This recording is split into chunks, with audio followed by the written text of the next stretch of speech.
പ്രിയമുള്ളവരെ, ഞാൻ ഗോപാലൻ മങ്കട. ഞാൻ ഇന്നിവിടെ അവതരിപ്പിക്കുന്നത് ഒരു വറ്റിൻ്റെ ജീവിതയാത്ര എന്ന ഞാൻ എഴുതിയ ഒരു കവിതയാണ്. ഈ കവിത 2018 നവംബർ 22 മാതൃഭൂമി വിദ്യയിൽ പ്രസിദ്ധീകരിച്ചിട്ടുണ്ട്.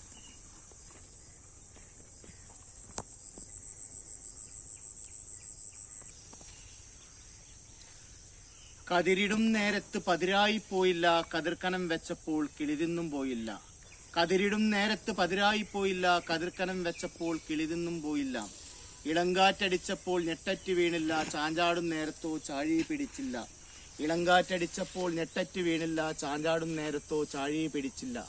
അയലത്തെ പിള്ളേരോ തല്ലിക്കൊഴിച്ചില്ല, കൊയ്യുന്ന നേരത്തോ കൂട്ടം പിരിഞ്ഞില്ല. അയലത്തെ പിള്ളേരോ തല്ലിക്കൊഴിച്ചില്ല, കൊയ്യുന്ന നേരത്തോ കൂട്ടം പിരിഞ്ഞില്ല.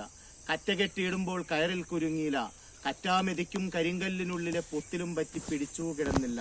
കറ്റാമെതിക്കും കരിങ്കല്ലിനുള്ളിലെ പൊത്തിലും പറ്റി പിടിച്ചു കിടന്നില്ല. ചേറുന്ന നേരത്തോ ദൂരത്തെറിച്ചില്ല, അളവെടുക്കുമ്പോഴോ പറതെന്നിപ്പോയില്ല. ചേറുന്ന നേരത്തോ ദൂരത്തെറിച്ചില്ല, അളവെടുക്കുമ്പോഴോ പറതെന്നിപ്പോയില്ല. പത്തായ പുരയിലെ പൊത്തിയിലൊളിച്ചില്ല, പുഴുങ്ങിയുണക്കുമ്പോൾ കാക്ക കുറിച്ചില്ല.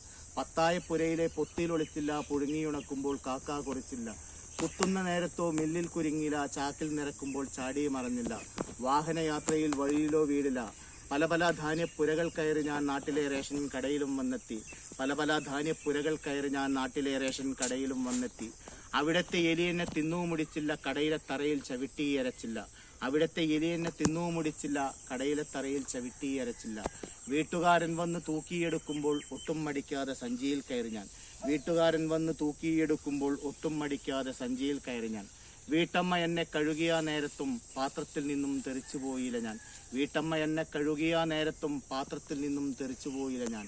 വെട്ടിത്തിളച്ച് മറയുന്ന നേരത്ത് മൂടി തുറന്ന് പുറത്തുപോയില്ല ഞാൻ.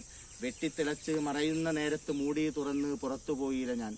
ഊറ്റിയെടുത്തെന്നെ പാത്രത്തിലാക്കുമ്പോൾ ഊറിച്ചിരിച്ചു ഞാൻ ഏറെ പ്രതീക്ഷയാൽ. ഊറ്റിയെടുത്തെന്നെ പാത്രത്തിലാക്കുമ്പോൾ ഊറിച്ചിരിച്ചു ഞാൻ ഏറെ പ്രതീക്ഷയാൽ. ആരോ കഴിക്കുമെന്നേറെ മോഹിച്ചു ഞാൻ സ്വപ്നങ്ങൾ കണ്ട് മയങ്ങുന്ന നേരത്ത്. ആരോ കഴിക്കുമെന്നേറെ മോഹിച്ചു ഞാൻ സ്വപ്നങ്ങൾ കണ്ട് മയങ്ങുന്ന നേരത്ത്. വീട്ടമ്മ വന്നു പല പല പാത്രത്തിൽ മെല്ലെ വിളമ്പി കറിയും ഒഴിച്ചു. വീട്ടമ്മ വന്നു പല പല പാത്രത്തിൽ മെല്ലെ വിളമ്പി കറിയും ഒഴിച്ചു. കൊച്ചുമോൻ വന്നു കഴിച്ചോരു പാത്രത്തിൽ പാതി കഴിച്ചതിന് ബാക്കിയായി വന്നു ഞാൻ. കൊച്ചുമോൻ വന്നു കഴിച്ചോരു പാത്രത്തിൽ പാതി കഴിച്ചതിന് ബാക്കിയായി വന്നു ഞാൻ. കാതങ്ങളേറെ ഞാൻ പിന്നിട്ടു വന്നിപ്പോൾ ഉച്ഛിഷ്ടമായി കിടക്കുന്നതെൻ വിധി.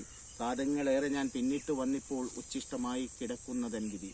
ഇത് കേവലം ഒരു വറ്റിൻ്റെ ജീവിതയാത്രയല്ല, ഇത് ഓരോ മനുഷ്യരുടെയും കഥയാണ്. താങ്ക്സ്.